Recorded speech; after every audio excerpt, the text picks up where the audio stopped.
Ay, ay, ay,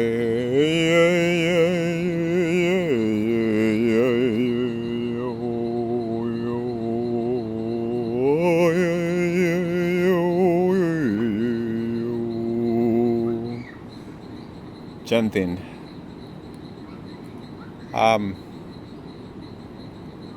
I got started with chanting when I was in Puerto Vida. Those almost 2 years I was living off the grid. I found myself starting to chant. It wasn't a plan at all. It's not something I had done before. I hadn't sung much in my life. I studied some music, quite a bit of music, but I never was into singing myself. But then I started playing with my voice, and I went on and on and on and on, and became a part of life, daily life in that place. And I found, and this may sound pretentious, but I found myself tuning to the land, tuning to nature, the universe, and the chants I felt they were reflecting a place, reflecting what was in front of me.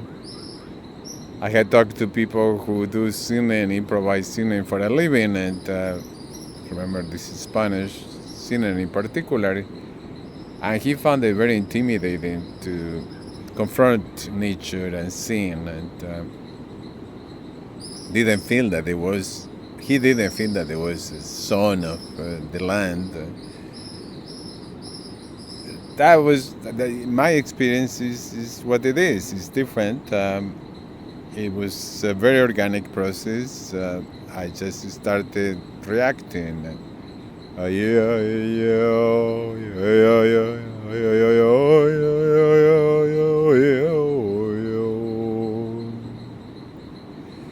And the song has evolved. The songs of the chants have evolved in a pretty tight range.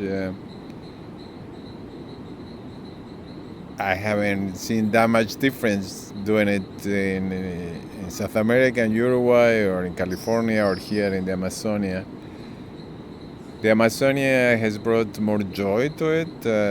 That was an awareness that started in California, and so sometimes a similar chant now has a more, I'm coming from a joy place as opposed to a lamenting place.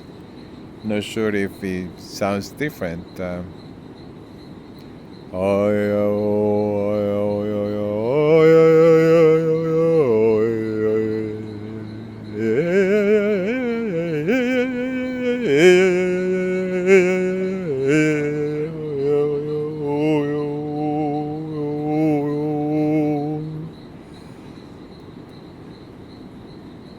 was a dog barking, so I couldn't really. Let me try again. I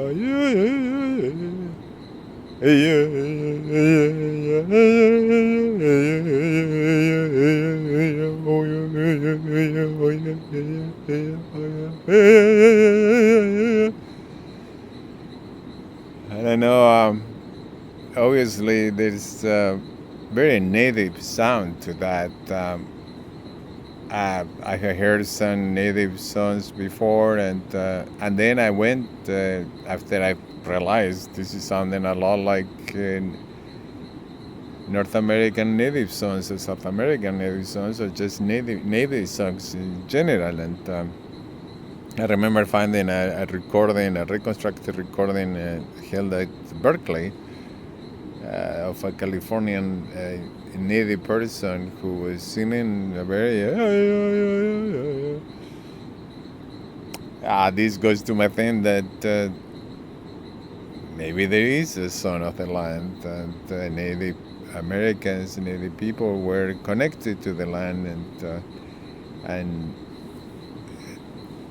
it's very hard to have original songs of truly indigenous people, obviously, and but there seems to be a commonality, and I think if you tune to that, you end up in the same place. That's just my experience. I know it's all very hard to justify as a science project or experiment, but my experience. The frogs are going already here. We may have rain later, but they are very active.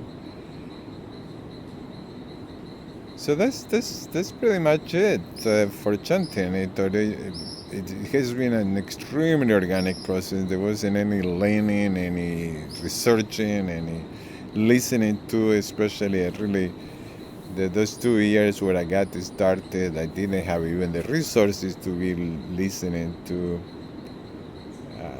vocal music, and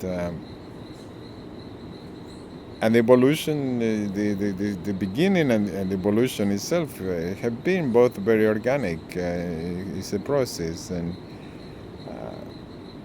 there are some chance that like the one I've been doing now is one.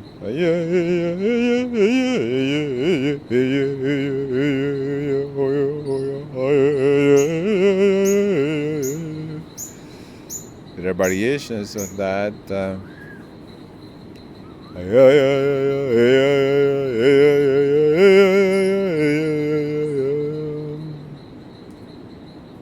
There are low pitch,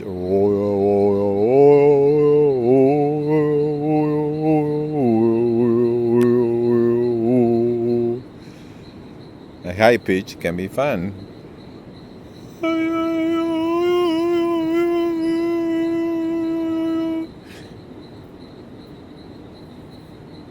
It's another very different sound that sometimes chant that I go into sometimes, and I call this the electronic mimicking. I don't know where this came from. It was a later addition to the repertoire.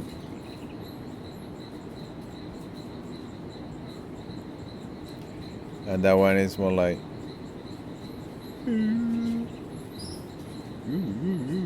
Well, I cannot do it now.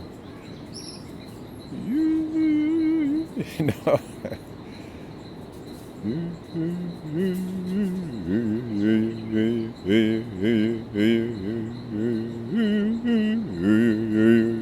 Nope, that's not it either. Yeah, it's a very organic process. I cannot force myself to play songs.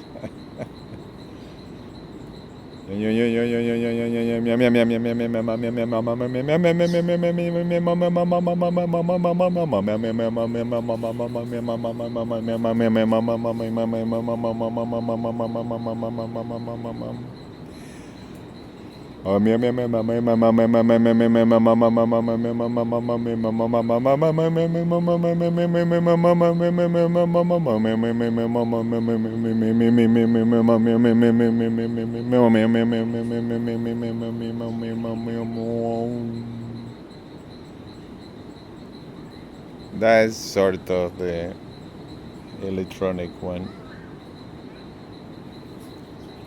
Here's the bird that catches flies. Oh, she just missed one there. So that's pretty much for chanting. I don't feel like chanting now after having talked so much about it, but after a break I may chant and even record it.